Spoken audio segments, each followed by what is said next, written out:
nuko amafaranga y'amanyamahanga akwiye gukenera umuntu usohotse mu gihugu. Ariko mu gihe ukodesha inzu Kigali agomba kwishyura amadolari, ufashe inguzanyo bakamubarira ku madolari.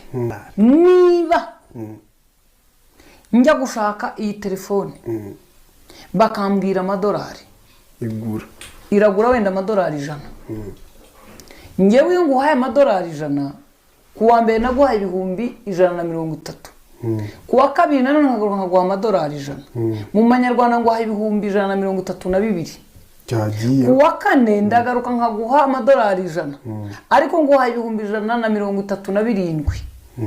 Mu by'ukuri mu mitekerezo y'umuturage azi ngo yishyuye amadolari 100, ariko ntabwo akiri amanyarwanda ibihumbi 100. Ni ibihumbi 140 bikagenda bizamuka. Bivuze iki? Mu gihe banki y'u Rwanda n'abashinzwe kurinda amafaranga